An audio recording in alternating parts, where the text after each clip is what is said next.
तर भाजपसोबत जा आणि हा निर्णय आमच्या पक्षात कधी झालेला नाही या संदर्भातली आपण बातमी पाहणार आहोतच शरद पवारांच्या. मात्र आता शिरूरमध्ये थेट जाऊया, तिथे अजित पवार बोलतायत. चुकीचं वागतो का? त्यामुळे भावनिक होऊ नका. तुमचे प्रश्न तुम्ही बारामतीच्या पण लोकांना विचारा. आम्हाला पवार साहेब आमचं दैवत आहे त्याबद्दल दुमत नाही, परंतु प्रत्येकाचा काळ असतो. कुठेतरी 80 वर्षाच्या पुढे गेल्यानंतर नवीन लोकांना संधी द्यायला पाहिजे. केंद्रकरांनो, मी जर साहेबांचा मुलगा असतो तर मला संधी मिळाली असती का नाही? असती का नाही? मिळालीच असती. फक्त आम्ही त्यांच्या मुलगा नाही म्हणून मला संधी नाही, हा कसा न्याय? आम्ही दिवस रात्र काम केलं, सगळा जिल्हा सांभाळला. साहेबांकडे जिल्हा बँक नव्हती, जिल्हा बँक इतरांच्या हातात असायची.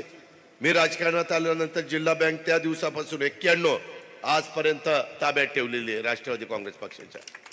ठेवली की नाही? आता दिगंबर दुर्गाडेला तिथं चेअरमन केलाय. जिल्हा परिषद ताब्यात ठेवली. इथंही मी तुमच्या 2 जागा आणि एक जिल्हा परिषद जागेला सभेला आलो होतो ना. एक जागा तर 13 का 17च मतांनी आली, पण आली. 3 जागा आल्या. मी सगळ्यांना मी कधी वाऱ्यावर सोडत नाही. त्याच्यामध्ये या सगळ्या पिंपरी चिंचवड कधी आपल्या ताब्यात नव्हतं. जे 92 पासून 2017 पर्यंत ताब्यामध्ये ठेवलं, एकदम चांगलं शहर केलं.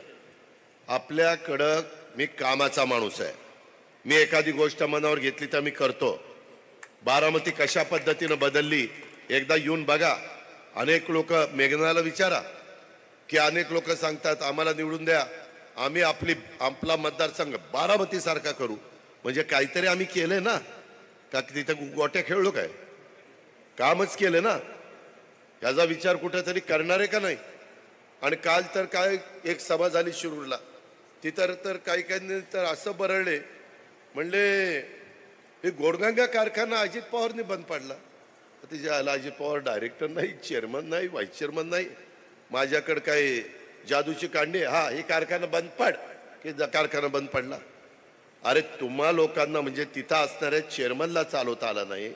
अशोक बाबा, तू त्याच्यावर कर्ज काढलं, एकदम 25 वर्षात चांगला चाललेला कारखाना कर्जबाजारी केला आणि पावती माझ्या नावावर फाडता. उलट मी माझ्या भागातले कारखाने चांगले चालवतो. माझ्यातला भाव 3350 रुपये माझ्या सोमेश्वरचा भाव असतो, 3411 रुपये माझ्या माळेगावचा भाव असतो. आम्ही इतके चांगल्या संस्था चालवतो. आम्ही असं तसं काम करत नाही, परंतु त्यांच्याकडे मुद्दा नाही म्हणून काही पण बोलायचं आणि सांगायचं की हा कारखाना अजित पवारांनी बंद पडलेला आहे आणि अशा पद्धतीनं काहीतरी लोकांची दिशाभूल करण्याचा प्रयत्न हा त्या बाबतीत. आणि कारण काय सांगितलं? 30/6/2024 अशोक बापू बाजूला गेले म्हणून थकबाकी पक्षात फाटाफूट होण्या अगोदर कर्ज हे झालं, दुरावस्था झाली.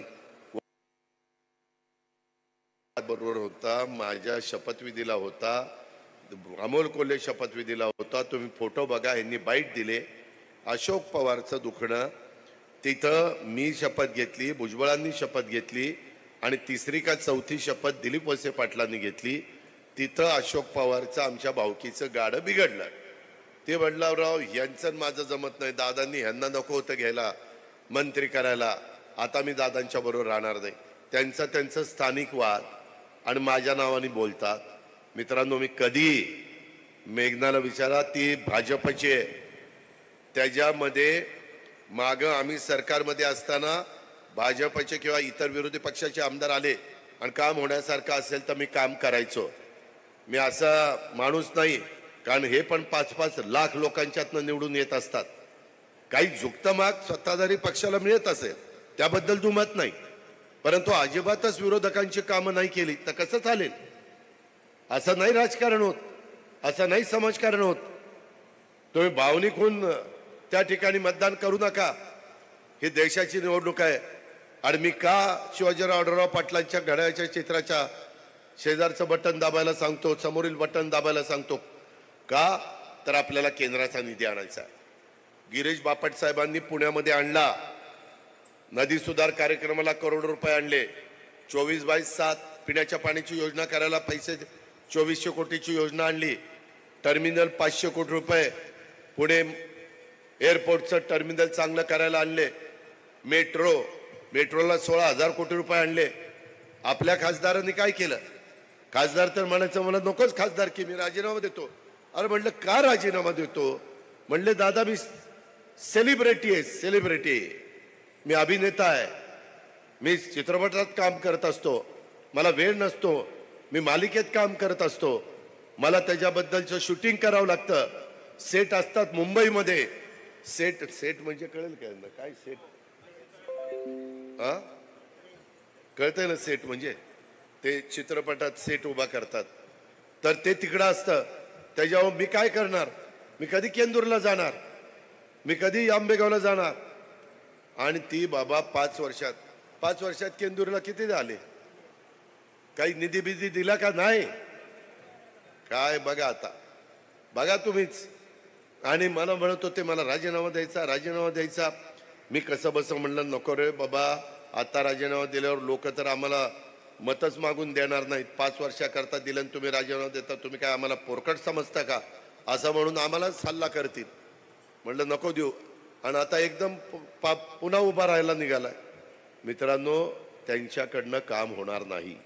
माझ्या बारामतीमध्ये देखील सुप्रियाला मी 3 वेळेला निवडून दिलं, त्याच्यामध्ये देखील विरोधी पक्षाचा खासदार म्हणून विकास होऊ शकला नाही. आपल्याला विकास करायचा आहे. मी राज्य सरकारचा निधी देईलच, त्याबद्दल काळजी करू नका. दिलीप वळसे पाटलांना पण आम्ही सरकारमध्ये आल्यावर शेकडो कोटी रुपये दिले, तिकडं अतुल बेनकेला दिले, दिलीप मोहितेला दिले, सगळ्यांना दिले. त्याबद्दल दुमत नाही, कारण आम्ही लोकांची कामं करायला निवडून जातो. आम्ही तिथं नुसती भाषणं करायला निवडून जात नाही. लोकांचे प्रश्न सोडवावे लागतात, अडचणी सोडवाव्या लागतात. आज आपल्या इथं देखील केंदूर पाबळ परिसरामध्ये 12 गावांच्या शेतीच्या पाण्यासाठी गेल्या कित्येक वर्षापासून इथली मागणी आहे. आंदोलन चाललीत. 6 महिन्यापूर्वी 12 गावातील सर्व ग्रामस्थांनी मिळून चक्री उपोषणाचं आंदोलन केलं होतं की नव्हतं? मागे हिवाळी अधिवेशनात नागपूरला या अरे थांब रे बाबा, सगळं जरा दमानी घे ना, एकदम फास्ट आस्तारीकरणच वर आला. त्याच्यामध्ये मागील हिवाळ्यात अधिवेशनात नागपूरला दिलीप वळसे पाटलांनी, शिवाजीराव आढळराव पाटलांनी, जलसंपदा मंत्री देवेंद्र फडणवीस, ज्याचा उल्लेख मगाशी आमची मेघनाताई बोर्डीकरांनी केला, त्याच्यामध्ये बैठक झाली, त्यावेळी चर्चा झाली. आणि चास कमान, कलमोडी, डिंबे या धरणात कशा पद्धतीनं ह्या गावांना पाणी देता येईल याचा सर्वे करण्याच्या सूचना दिल्या गेलेल्या आहेत.